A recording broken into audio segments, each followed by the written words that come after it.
Hello, and welcome to Cold Outreach Success Stories, where we interview regular business people just like you. We've found success with cold outreach on email and other channels. We go deep into their process with hot tips around personalization, messaging, targeting to get insights that you can implement in your cold outreach starting tomorrow. Today, we have Andre Haykal Jr. Welcome to the podcast, Andre. How's it going, man? Thank you so much for having me here, and love to any opportunity to talk about my favorite topic, which is cold email. Awesome. So, tell us a little bit more. What do you do? How do you make money? Yeah, dude. So I have a handful of different businesses. Primarily, I run a cold email lead generation agency, which is probably why I'm a fit to be on this podcast. Mhm. About a year and a half into that email lead generation agency, I started a coaching program with the guy that I actually originally learned cold email from, whose name is Cold Email Wizard. He's all over Twitter if you're in that Uh, space at all. And so, yeah, we started a coaching program called Client Ascension to help other agency owners and B2B businesses implement the cold email outreach systems that we had a lot of success with into their own businesses. And that's what we primarily focus on now. So I still run the agency. I still got Client Ascension, the coaching program going, and we have a few software products in the background as well to just help with cold email and everything that has to do with cold email. Awesome. That sounds good, man. So let's dive a little bit deeper. So your own offers growth, like what channels do you use? Of course, you use cold email. What else? Like how do you grow your business? Yeah, it all started primarily through cold email, and this was kind of like a hack in the beginning days where we're trying to sell cold email lead generation, and we're trying to sell it through Facebook ads and webinars and all these Mhm. different marketing tools that people use and have success with, no doubt. But where we had our most and cheapest results were through cold email, and it wasn't just because it was cheaper than everything else and it was easier than everything else. It's because it's what we were selling. Mhm. So instead of in the beginning, I think the biggest hurdle people have to get over when they're trying a new offer, starting a new business, is they don't have testimonials or case studies, which is like the number one selling point Mhm. in a service-based business, or at least from my perspective, I think it is. And so when you're starting out, what's your testimonial case study? You don't have anything. But if Mhm. you're selling your services by using your services, it's almost like a case study in itself. Yeah. So we would get on sales calls with people that we reached out to through cold email, and they're like, "How does it work?" And I'm like, "I mean, what do you tell me? How'd you get on this call?" And they're like, "Oh, well, now that I think about it, I got an email from you. I don't know who you are, but it sounded cool enough to book a call, and here we are." So I'd Yeah. just be like, "Yeah, so you want to do this for your business too?" And they'd be like, "Yeah. How do I know it works?" I'm like, "You tell me. Did it work? We're talking, right?" Yeah. And so yeah, that's how we originally got our start, is all through cold email, and then got into the Twitter space as well. That sounds good. So let's dive deeper into your customer persona. Like who are these people who are getting on calls with you? What's your typical customer look like? Yeah, so in the beginning, like I know the common knowledge, or at least what I've seen all in our space is, pick a niche, niche down, niche down, niche down. But it didn't really make sense for me to do that in the beginning, because like how am I supposed to pick a niche? Like am I supposed to close my eyes and pick out of a hat randomly? I Yeah. just it didn't make sense to me. And so I took an opposite approach, and I did a basically spray and pray, Mhm. and just emailed a bunch of people. And our first 10 clients were probably all different types of agencies. We worked with marketing agencies, advertising agencies, email marketing, coaching and consulting, SaaS. We're all over the place. And it Yeah. wasn't a sustainable model to continue signing all different types of clients, but it was our way of finding out who do we serve the best. Because Yeah. when people ask now, who should I niche down to, it's who can you serve the best, or Exactly. better than the other people that are serving those people. And so it got to the point where we decided to niche down to just e-commerce service providers, Mhm. because we had different tools and techniques and strategies that really worked with converting e-commerce brand owners into a service that our clients were selling. Mhm. And to be honest, when we started the agency, we didn't even know e-commerce service providers was a thing. And we Mhm. wouldn't have known unless we did a spray and pray approach in the beginning, and then niche down based on hard data and results. And so, yeah, most of our work is in e-commerce service provider space, like TikTok ads, email Mhm. marketing, of course, CRO. website development, influencer marketing is huge with e-commerce as well right now. So services like that. Interesting. So how do you build lists? How do you find people to reach out to, like, Yeah, so my role in the agency is really on like the fulfillment side. Like I would build the list. I didn't write the scripts. I'm not like the most creative person in our company, and so we have someone that focuses on copywriting and sales. I was more so like technical operations. Mhm. And so in the beginning days, we would use all kinds of methods to build scripts, or sorry, build lists. And in e-commerce specifically, there's different databases that are available out there to just focus on e-commerce. But it got to the point where I was spending like all of my days building lists. And Mhm. that's obviously not a sustainable thing to be doing as a business Yeah. owner with all other things that have to be happening at an agency like that. And so it kind of inspired an idea to start a company called ListKit, which we started almost 2 years ago now, which is a B2B list building company or tool. Mhm. And so that was basically like our internal processes to do list building, Mhm. productized. I see. And that kind of forced me to put together like real processes and systems in place, but behind how are we going to build lists consistently. And it was also why we decided to niche down to e-commerce service providers, because everyone that we were working with was targeting e-commerce. So if we had the best, most Yeah. efficient ways and even the best data Mhm. on e-commerce brands, we'd win every time. Um, Yeah. and and we know every time a client comes in exactly where to get the data, right? Because they're all Yeah. targeting the same types of people. And e-commerce is huge, right? There's millions of brands, so you're never Yeah. gonna like run over each other when you're working with multiple clients targeting the same types of brands. So that worked out really nicely. And yeah, we really just started ListKit, which is the B2B list building service that we have and are still running to this day. And just really did our research on where can we find the best e-commerce data, and then what's the process to take that data and actually validate the data and make sure it's up to date and is enriched with everything we want to actually use in the scripts and the campaigns. Interesting. Did you try off-the-shelf software as well for stuff like this, like store leads or brand nav or any of these? Oh yeah, yeah, and you're always discovering new tools, and new tools are always popping up as well. Yeah, we used store leads in the very beginning. We used Contact Ecom, which was actually Cold Email Wizard's tool back in I the day. Brand Nav, built with even Apollo Sales Navigator. Like we've used everything, and we still do, right? Like because all of the data, at least from my understanding, is pretty similar. Mhm. It's almost like Chat GPT. Someone said this about Chat GPT, and I thought it was so spot on to the list building is your Uh-huh. results are as good as your search. So regardless of the Right. database, LinkedIn, Apollo, Sales Nav, or Sales Nav, LinkedIn, same thing. Brand Yeah. Nav, Story Leads, your results are only as good as the filters. Yeah. And if you don't have good filters, it means you don't really understand who you're targeting. Mhm.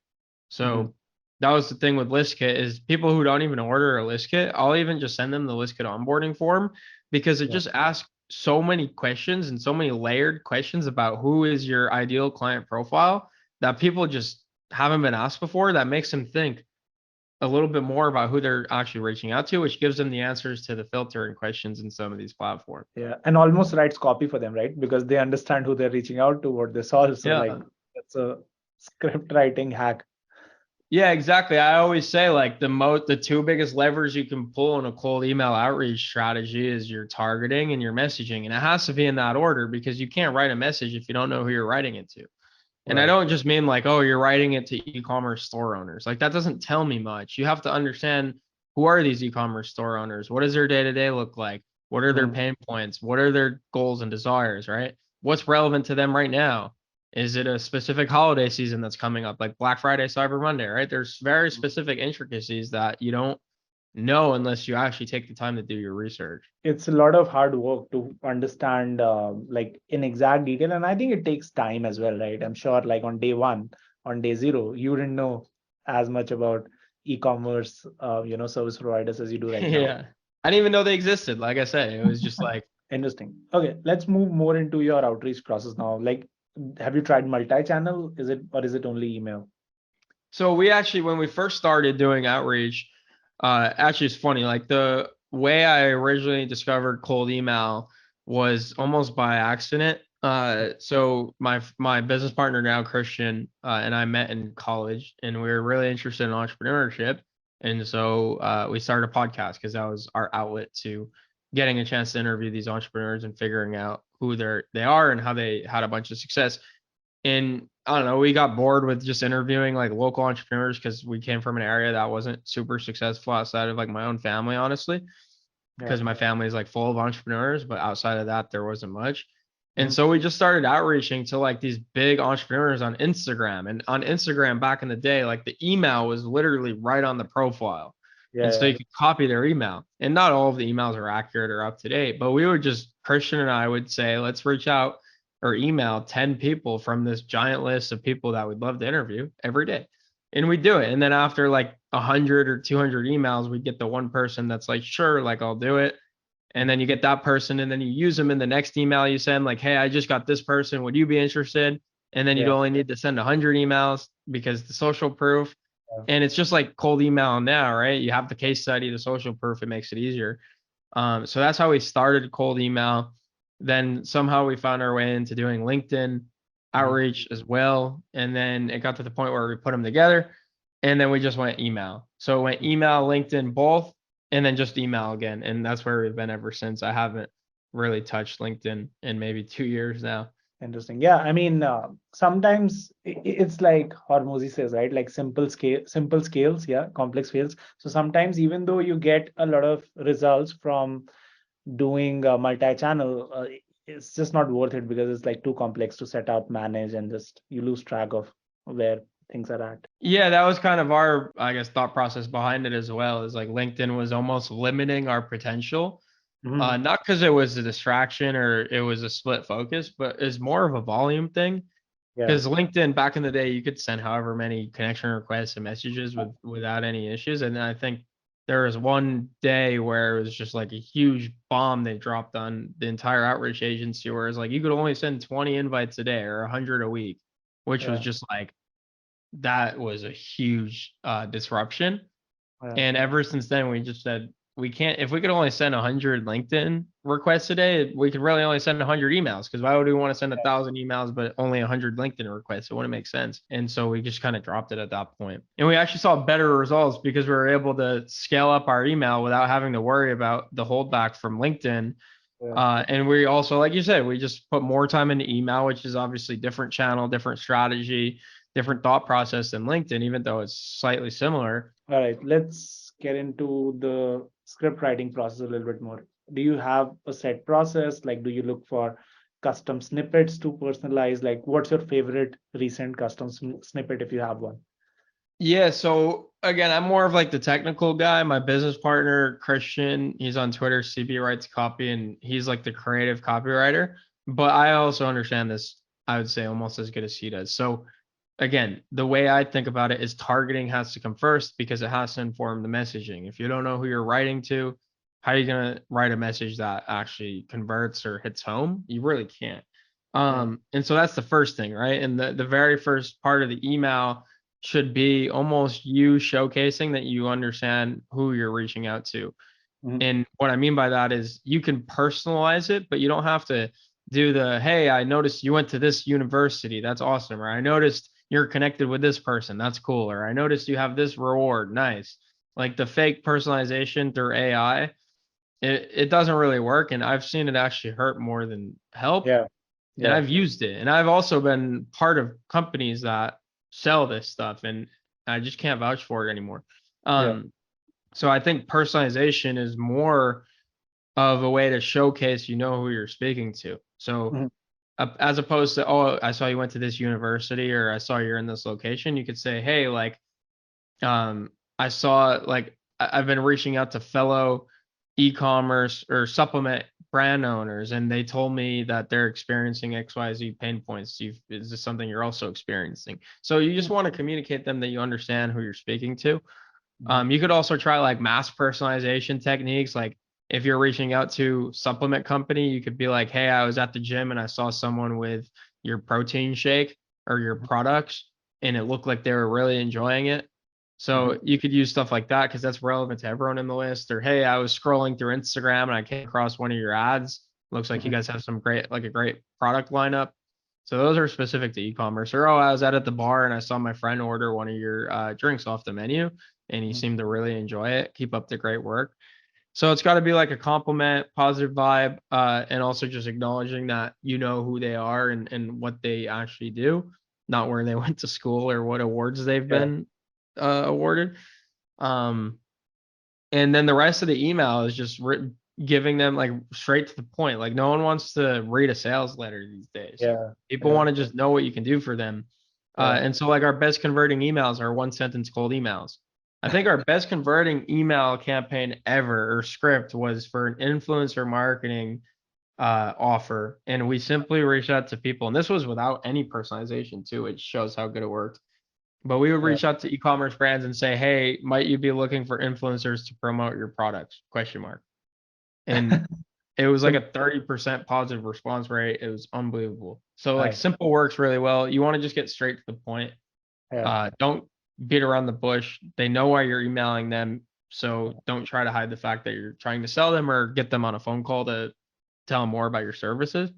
Mhm. And that's really it. And then most of the work is in the inboxes after the fact, not just getting the initial reply. Yeah. Yeah. Any favorite CTAs lately?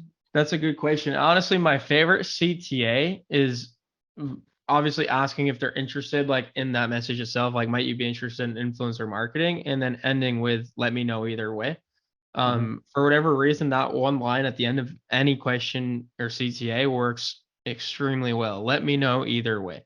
And a Mhm. lot of people just forget to include something like that. And I don't know if you ask like, hey, are you available for a 15-minute phone call? And you just sign it off and that's it. Or if you put, hey, are you available for a 15-minute phone call? Let me know either way. I Yeah. guarantee you'll see an increase in responses by Yeah. just having that one line. Yeah. So it's not necessarily a CTA. I just think it's part of the CTA that people forget. But the best CTAs are also specific. Mhm. Don't just ask them for a call. Don't just ask them if they're interested. Ask Mhm. them for a call to talk about something specific. Hey, might you be interested or might you be available for 10 minutes to so I can share with you the latest strategies that clients like you have been succeeding with. So it always helps to explain the intent of the call Mhm. because otherwise it's just a call. Yeah. And to them it just sounds like a waste of time. Yeah. Yeah. Like you're almost setting up the agenda in the CTA. Yeah, exactly. You're setting the agenda in the CTA, and a lot of the time, like if you're using like Calendly or a scheduling tool, you probably have the event like categorized or named as like strategy session. Like Yeah. ask yourself, like, what is the actual strat? Like, what's happening on these calls that you Yeah. could frame as a value add? Like, Mhm. because I know a lot of our e-commerce email marketing guys, the call is not even really a sales call; it's more of an audit Mhm. and they want to evaluate the current performance of the prospect's email marketing to see if they can even help. And so Mhm. when you frame it like that, like, hey, and just say it exactly like I just said it. You don't have to use really big words and terms like marketing words. You could just be like, hey, like, might you be available next week so I could hop in your account and see if there's any way I could add some value or make some optimizations. Like, you don't Mhm. have to use big words and try to make it sound all like sexy. It's just speak Mhm. in plain English, I think, is the best way to do it. Yeah. Yeah. No, I love it. I mean, like the best way to write is how you talk, right? Like no Yeah, one yeah. I don't know why people try to get all fancy and then forget that, they're talking to a person on the other end. I'll wrap up with my final couple of questions. What was the biggest mistake that you made when you first started this whole thing? First mistake when I started with cold email was, I would say, the data Mhm. part for sure. I think a lot of people really skip over the data and they put all their focus and attention on the messaging. And I Mhm. just think it really has to be done targeting and then messaging. And just because you know you're targeting doesn't mean you've done a good job with the data. Like Mhm. when you build your leads list, how is that leads list being built? Or again, it's like going back to the search, right? Yeah. The results are only as good as the search and Mhm. the filtering. And I just see a lot of people being very lazy with it, or they're trying to reach out to everyone and anyone. Mhm. And we've done that too, where we don't really know who we're reaching out to. So our messaging can't really speak to anyone specific, and it never hits. The more specific we get, the better. And I'll give you a few examples. Like we've ran campaigns where we're targeting even as specific as clothing brands, Mhm. which perform well. But when we target clothing brands in the UK, it performs much better. Or when we target sustainable clothing brands, like people that have like sustainable and earth friendly and keywords like that in their company mission driven statements or whatever, that works well. Or instead of targeting health and wellness brands, you target protein bars or fitness snacks or fitness equipment brands or MMA equipment brands. Or there's people in our coaching program that are targeting just gun stores. Wow. And so, or boots companies or hat companies. So the more specific and segmented, the better the messaging and the better the conversions.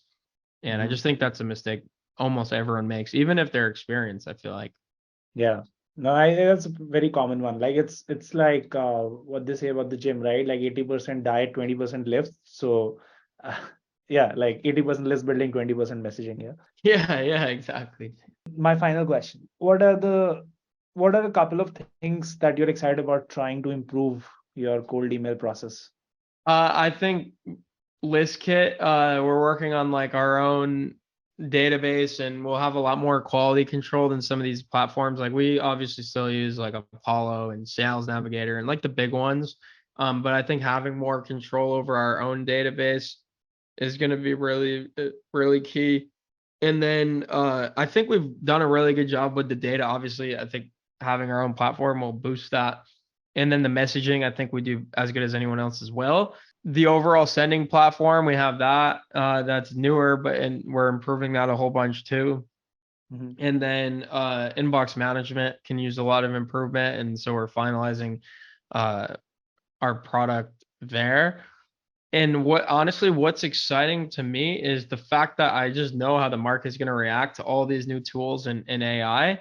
Mhm. And I think it's going to open the door for people like us that really do it the traditional way, in the Mhm. human way, Yeah. in the personalized touch way, instead of using AI and instead of taking shortcuts. Where if we just continue to master the craft of writing really good messaging and following the strategy in the playbook the same way it works now, I think it'll be even easier to stand out than it is now, because most people will take that shortcut and everyone's going to sound the same, and we're going to be the ones that show up and sound different, and that's what's going to get the results. Awesome. Sounds good, man. All right. So that was it. Loved having you on, man. Thanks for coming on. So that's all the time we have, folks. I really enjoyed the episode. I hope you did too. Please subscribe, like, share, comment, whatever you can to spread the word out about cold outreach success stories so more people can enjoy and learn from the show. All right. That's all, folks. Bye.